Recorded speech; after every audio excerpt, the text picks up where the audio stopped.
नमस्कार। मैं हिम्मत सेठ एक बार फिर आपके सामने उपस्थित हूँ एक नए वीडियो नए विषय को लेकर। दोस्तों, आजकल आज से 50 साल पहले जो इंदिरा गांधी ने अपनी कुर्सी बचाने के लिए आपातकाल लगाया था, आज आजकल उसकी महिमा मंडन बहुत हो रही है। मतलब भारतीय जनता पार्टी और राष्ट्रीय स्वयंसेवक संघ उस 50 साल पहले जो ये आपातकाल लगाया था उसकी बातें कर रहे हैं कि उसमें इतना और उसके साथ साथ उन्होंने क्या किया है कि ये जो आ, स्वयंसेवक संघ के संचालक या दत्तात्रेय होसबोले साहब ने भी उस आपातकाल के मीटिंग में भाषण देते हुए कहा कि समाजवाद और धर्मनिरपेक्षता हमारे संविधान में 1976 में जोड़े गए हैं, इसलिए इनको हटाया जाए। हालांकि ये इशू बहुत पुराना है और कई बार इसके ऊपर बात हो चुकी है और इसने सुप्रीम कोर्ट ने भी इस रिट लगाई थी इन लोगों ने, तो उसको खारिज कर दिया। लेकिन फिर भी ये गाए बगाए इस बात को उठाते रहते हैं कि 1976 में संविधान जो है संशोधन करके और ये जोड़े गए प्रवेशिका में। ये बात सही है कि प्रवेशिका में जोड़े गए, लेकिन संविधान में तो 100 संशोधन हो चुके हैं। तो क्या आप पूरे संविधान में जितने संशोधन हुए उन सबको भी खत्म करेंगे? क्योंकि मूल संविधान में तो वो नहीं थे। तो ये जो तर्क है ये बहुत ही लचर तर्क है। इस तर्क से कुछ नहीं हो सकता है। जबकि पूरा संविधान, हमारा जो पूरा संविधान है, उसके कई अनुच्छेद जो है धर्मनिरपेक्षता और समाजवाद की बात करते हैं। हमारे मूल अधिकार, जो हमको मूल अधिकार दिए हैं, उसमें भी साफ है कि हम सबको वो सारे अधिकार हैं जो एक नागरिक को होने चाहिए। मतलब किसी तरह का भेदभाव किसी भी साथ नहीं करेंगे, चाहे लिंग से हो, चाहे धर्म से हो, चाहे जाति से हो और चाहे कैसे भी हो। तो वो अगर भेदभाव नहीं है, हमारा संविधान ये कहता है कि भेदभाव नहीं है, तो फिर ये हटाने की बात और कैसे चल रही? आरएसएस इस संविधान से को बदलना चाहती है। ये बात बार बार उनके भाषणों में प्रकट होती है। सीधा तो नहीं कहते हैं कि वो हम संविधान बदलना चाहते हैं, लेकिन संविधान के जो में जो प्रारूप है संविधान का, उसमें जो प्रावधान है उनको बदलने की बार बार बात करते हैं। और इन दो शब्दों से, समाजवाद और धर्मनिरपेक्षता से, इनको बड़ी परेशानी है। और ये परेशानी आज की नहीं है, ये तो जब संविधान बना था और लागू हुआ तब से ही है। उसी समय इसका उल्लेख करते हुए संविधान जो है सभी नागरिकों के लिए एक समान होने की बात कही। यानी समता मूलक समाज बनाने का जो प्रावधान किए हैं, उनसे बड़ी परेशानी है। मोहन भागवत ही नहीं, आरएसएस व जनता पार्टी के बड़े नेता इस बात को कहते रहे हैं। इस सबसे ज्यादा कष्ट इन्हें आरक्षण से है। उसका उस पर लगातार चोट करते हैं। बयान करने के बयान आते रहते हैं। 1953 52 53 में, 53 54 में जब SC ST एक्ट प्रावधान लागू किए थे आरक्षण के, तब भी इन्होंने विरोध किया था इससे, और जबरदस्त विरोध किया था। छुआछूत को खत्म करने के का भी विरोध किया है। तो ये एक अलग जाति, छुआछूत की, दलितों को अपने साथ नहीं बिठाना चाहते। ये इसमें कोई वो गुरेज नहीं है। अभी अभी जरूर ये उनको साथ लेकर चल रहे हैं, लेकिन नेतृत्व में वो नहीं है। वो पीछे से उनको साथ रखा हुआ है। जो डिसीजन मेकिंग कमेटियां हैं उनमें वो कहीं नहीं है, आरएसएस में वो कहीं नहीं है। या इनके जो मंडल आयोग लागू हुआ, उसमें भी मंडल आयोग का इतना जबरदस्त विरोध किया इन्होंने, और खास तौर से इनका जो छात्र विंग है, विद्यार्थी परिषद, उसने तो विभिन्न से राजनीति की, पीछे से तेल डाल करके जला दिया लोगों को और कहा कि ये आत्महत्या कर रहे थे। तो ऐसी राजनीति करने वालों का को धर्मनिरपेक्षता और समाजवाद कैसे पसंद आ सकता है। देश के आजादी के आंदोलन के समय अंग्रेजों ने देश में फूट डालो और राज करो की बात कही थी, और वो मतलब कही क्या, वो कर रहे थे। हिंदू और मुसलमानों में उन्होंने आपस में लड़ाया, और इस लड़ाई को तेज करने के लिए उस समय कांग्रेस का जो स्वरूप था, उसमें से पहले हिंदू महासभा बनी, फिर मुस्लिम लीग बनी, और फिर एक सांस्कृतिक दल के रूप में आरएसएस का गठन करवाया। ये सारा अंग्रेजों के कहने से हुआ, चाल से हुआ।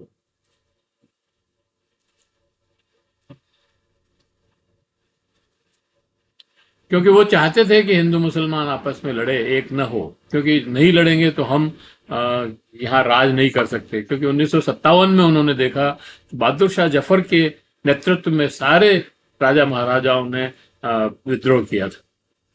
कांग्रेस ने में बगावत करवाकर मुस्लिम लीग बनवाई, और ये हिंदू महासभा 1916 में हिंदू महासभा बनी। फिर 2025 में इन्होंने केशवराम बलिराम भगत हेगड़ेवार को जो है कांग्रेस छुड़वा कर आरएसएस का गठन करवाया। इस संस्था का उद्देश्य विरोध, मुस्लिम विरोध था। कैसे वो धर्मनिरपेक्ष शब्द को बर्दाश्त कर सकते हैं। आरएसएस इस संघ चालक के दूसरे संघ चालक गुरु गोलवलकर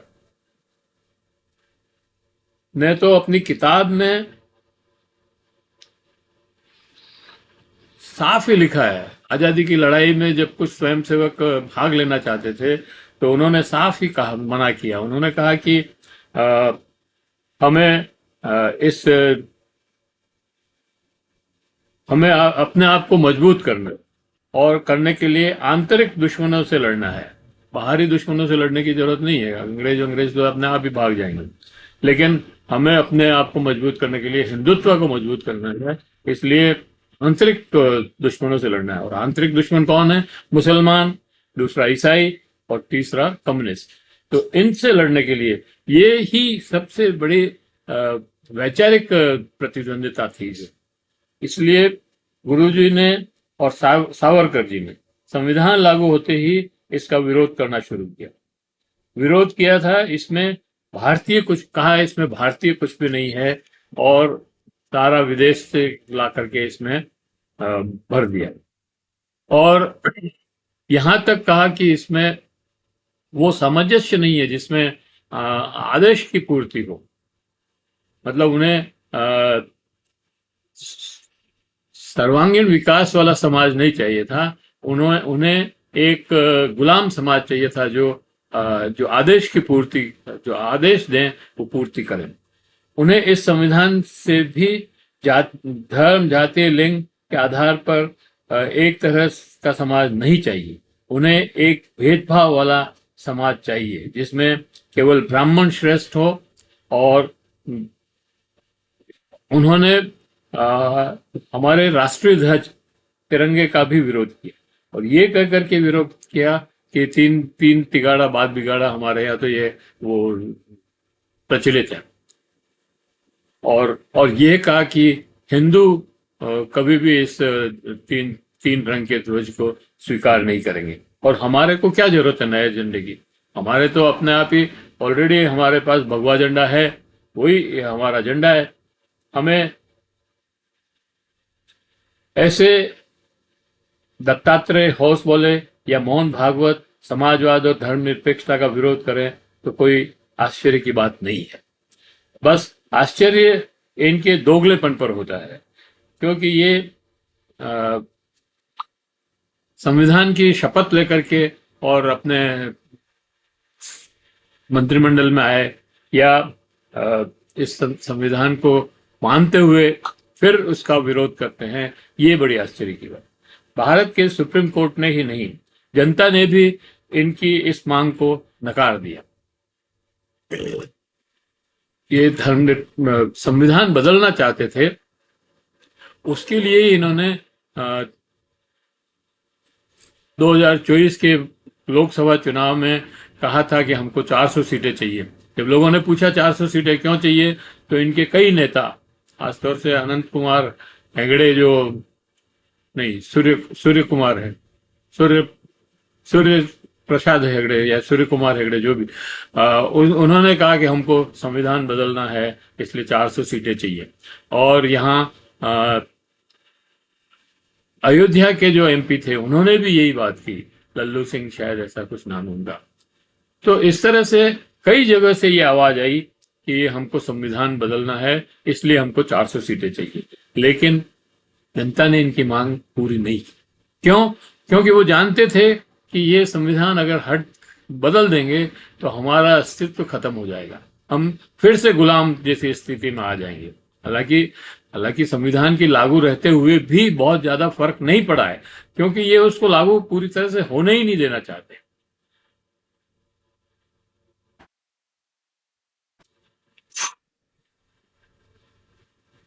कांग्रेस के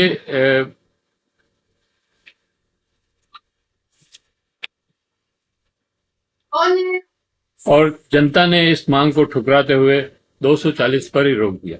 वास्तव में 63% जनता भारतीय जनता पार्टी और एनडीए के खिलाफ वोट दिया। इसका मतलब यह है कि जनता का बहुमत इस सरकार और एनडीए के खिलाफ है। वो भाजपा को पसंद नहीं करते हैं। वो अलग बात है कि सीटों के गणित ऐसा है कि वो सरकार में आ जाते हैं। दोस्तों, मैं यहाँ यह भी कहना चाहूंगा कि ये बात सही है कि धर्मनिरपेक्षता और समाजवाद संविधान की प्रवेशिका में 1976 में जोड़े गए, लेकिन ऐसा नहीं है कि उस समय कांग्रेस को अचानक ये याद आया और जोड़ दिया हो। वास्तव में जब आजादी का आंदोलन चल रहा था और कांग्रेस के नेतृत्व में आजादी का आंदोलन गांधी जी के नेतृत्व में चल रहा था, तब 1934 में कुछ लोगों ने, जो नासिक जेल में बंद थे, उन्होंने ये तय किया कि हमें ये तय करना चाहिए, हमें ये सोचना चाहिए कि हमारा देश आजादी के बाद कैसा बनेगा, हम किस दिशा में हमारा देश को ले जाना है। तो इसके बाद उन्होंने 1934 के अंदर, 1932 में ये बात हुई थी जेल में, 1934 में पटना के अंदर इस्लामिया हॉल में ये लोग, लगभग 100 लोग इकट्ठे हुए, और उसमें सबसे बड़ा नाम तो आचार्य नरेंद्र देव, उन्होंने ही अध्यक्षता की थी उस सम्मेलन की। और उसके अतिरिक्त जयप्रकाश नारायण, डॉक्टर राम मनोहर लोहिया, कमला चट्टोपाध्याय, अब्दुल वारी, अशोक मेहता, यूसुफ मेहर अली, एनजी गोरे, एसएम जोशी, अछूत पटवर्धन, मीनू मसानी, फिरदुल हक अंसारी आदि नेताओं ने उस समय उस बैठक में भाग लिया। 100 लोग थे। ये कुछ नाम ही है, सब नाम दूंगा तो पूरा समय लग जाएगा। और वहां पर उन्होंने तय किया कि हम देश को समाजवाद के रास्ते पर हमको ले जाना है। समाजवाद का मतलब समाजवाद और धर्मनिरपेक्षता।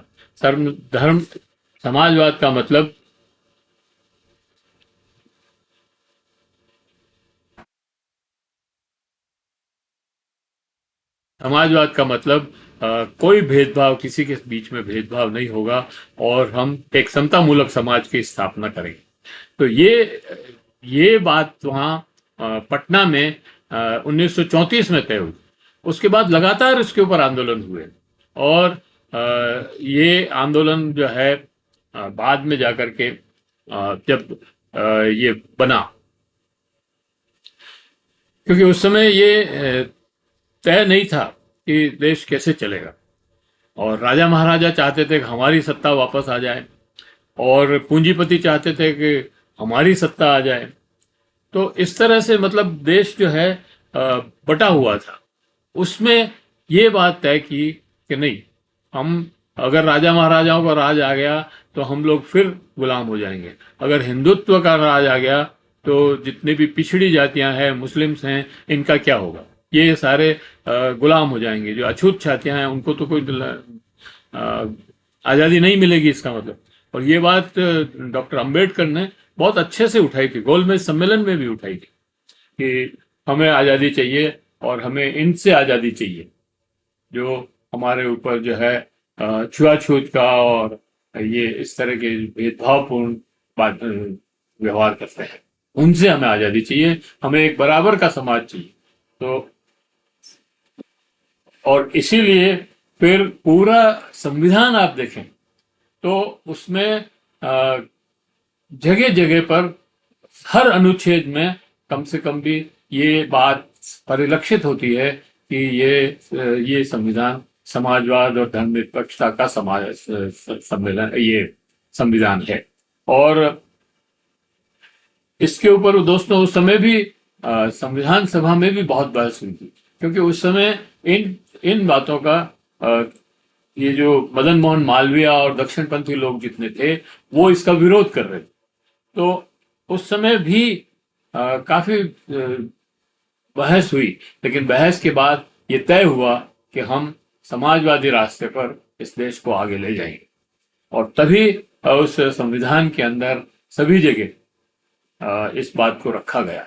फिर ये हुआ कि भी उस समय भी ये था कि प्रविष्टिका में ये शब्द जोड़े जाएं, लेकिन डॉक्टर अंबेडकर ने कहा कि पूरा संविधान के हर अनुच्छेद से ये ध्वनि निकलती है कि ये धर्मनिरपेक्ष और समतामूलक समाज बनाने के लिए बना हुआ संविधान है, तो इसको जोड़ने की क्या जरूरत। लेकिन जब 1955-60 के बाद, 55 से ही समझ लो, उससे पहले भी छुआछूत तो कभी कम नहीं हुआ, बढ़ता ही गया, और दूसरी तरह से भी लिंग भेद और ये सब भेदभाव जारी थे। तब इंदिरा गांधी ने 1976 में संविधान में परिवर्तन करके संविधान की प्रवेशिका में परिवर्तन किया। संविधान में कोई परिवर्तन नहीं किया, संविधान एज इट इज बना हुआ था। संविधान की प्रवेशिका में परिवर्तन करके और उसमें ये समतामूलक समाज बनाने के लिए का संकल्प लेते हुए ये जोड़ा, धर्मनिरपेक्षता और समाजवाद जोड़ा।